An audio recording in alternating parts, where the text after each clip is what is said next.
All behaviour is needs driven. Now once we understand that, we don't have to shake our head and say, why is Samson still sniffing petrol? Well, the answer is behaviour is needs driven, so he's getting a need met. Not in a good way, but that's what's driving him to do that. Sometimes our behaviour, we're aware of our need. For example, when Samson's brother tackles him to take the guitar off him, Samson is well aware of his need for security and safety. He fights back. But then the need for connection with another human being, his desire for Delilah, he's probably not aware of that. That's being driven by an unmet need at a very deep emotional level, below his awareness. So some needs, the awareness is there, and sometimes it's below awareness. It really is important to understand what emotions are. Emotions are a preparation for action with an expectation that the action will meet a need. Emotions are below our awareness. They are neither good nor bad, positive or negative. They just are. Emotions, as I say, are preparation for action. They drive us to do something. Now the part that does come into our awareness are feelings. We feel joy and anger and sadness and sorrow and boredom and despair and peace, a whole range of feelings that come from our emotional state. And those feelings contribute to our mood. People may or may not see our feelings, but they're more likely to see our mood. That's how we're seen to be interacting. It's handy to separate emotions, below awareness, feelings, we are aware of them, and mood, what they contribute to. And mood can be explained in terms of a scale, a mood scale. Up one end we have joy, and down the other end we have sadness. Go further down the sad end and we finish up with despair. And the tragedy, so often despair leads to suicide, and I'm sure you've had enough exposure to that tragic outcome. Up the other end of the scale, the joyful, happy end, that contributes to activity, action, a positive engagement with life, an interaction with our environment that really does get our needs for significance and meaning and control met. And that comes out of purposeful action. I think it's easy to think of Samson and Delilah. Samson tends down the sad end. That's where he mostly inhabits. In fact, I think in the movie the only time he looks to be really happy is when he's playing his guitar, or even when he's dancing, that beautiful, elegant dance that he does in the light.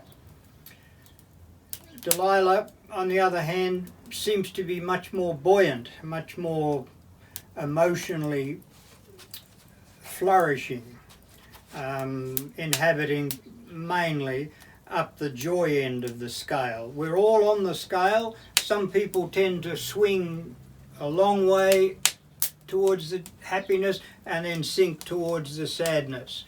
Other people are sort of more balanced, they're more moderate, sometimes a little bit happy, sometimes a little bit sad, but they're just in the mid-range.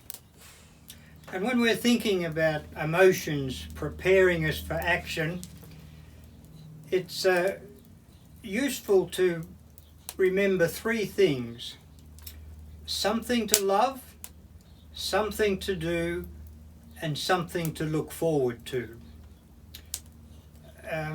If there's preparation for action, none of those three things are present, well then we have to deal with what happens. We're not really interacting with our environment successfully. We're not engaging with life in a way that helps us to flourish. And remember, humans are not just here to survive. We're here to flourish, to engage with life in a way that enables us to grow, not only get our needs met, but to actually flourish for ourselves and for those around us. So if there's an expectation and a preparation for action and there's no action, well then it leads to an emotion ready to do something that doesn't happen, and that has to be discharged during a healthy night's sleep. And very often it's not the only emotional arousal that didn't go anywhere.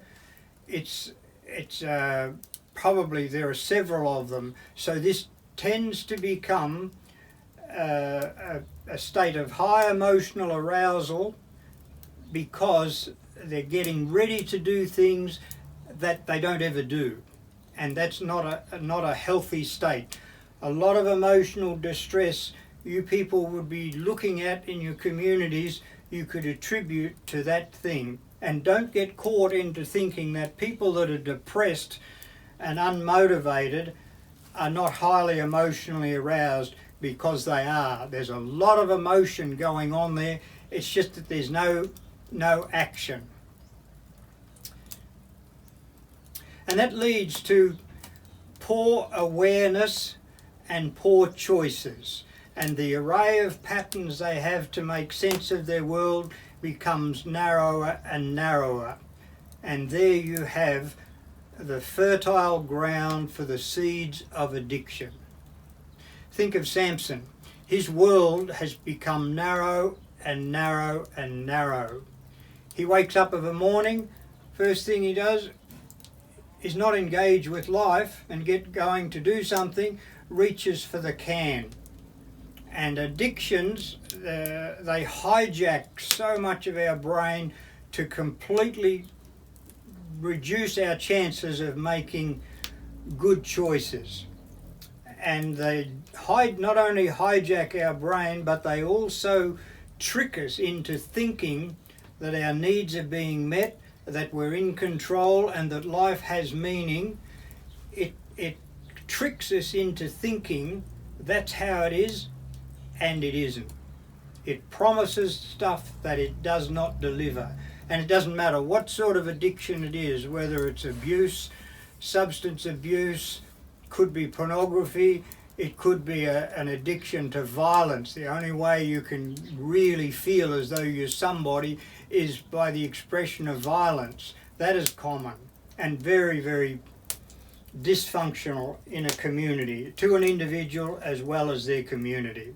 Lila, on the other hand, she wakes up and immediately she engages with life in the care of her grandmother, and then goes on to contribute to the artwork. Her interaction with her environment is clearly getting needs met, and she doesn't have this whole lot of emotional arousal that doesn't go anywhere. It is discharged during the day by what she does.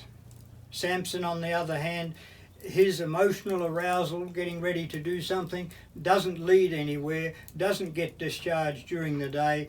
It then has to be discharged during the night. And when I talk about the importance of quality sleep, there is a sleep phase called REM. It stands for rapid eye movement, because while we're in that sleep phase, our eyes are darting from side to side. In other words, we're startled. It's almost like someone, oh, what was that? It startles us, and it focuses our attention on something. And we're using a lot of energy. We're really taking notice of this thing. It's called the startle response. Well, during REM sleep, strangely enough, there's no input from any of our senses because we're asleep. They're not working. So the input is coming up from the emotional brain, and it's bringing with it undischarged emotions, unfulfilled expectations. And it metaphorically completes that cycle and then discharges it and gives us the chance to wake refreshed. Now, I think all of us are old enough to know that Samson sometimes looks at Delilah with a certain amount of emotional arousal. He's obviously attracted to her. So that is an arousal, that's an expectation, it's a preparation for action, but he doesn't discharge it for obvious reasons. Delilah is not responsive. So that arousal, that preparation is there, and it does not get discharged by action during the day. Very likely it will metaphorically discharge when he's asleep. Might even be a wet dream. It carries over. It's not only an emotional process of discharging, it can also, in that case, be a physical discharge as well. But that's the process. It's designed to restore the emotional balance. It's a bit of mental house clearing so that we're ready for the next day. Now sometimes that REM process, there is so much, it's like wading through a swamp. There is so much to get through. It simply gets overloaded and it shuts down, and the very thing that we need when we wake up in the morning is that orientation response, that startle response. What's going on? What day is it? What do I need to do to get ready for the day? If that mechanism is exhausted, we wake up and we really don't feel like doing anything. What sort of a day is it? Generally, it won't get better from there. It'll probably get worse. It'll probably lead to more needs not being met. It'll then lead to poor sleep because there's too many to be discharged that night, which will contribute then to a poor emotional state. In other words, we're emotionally distressed.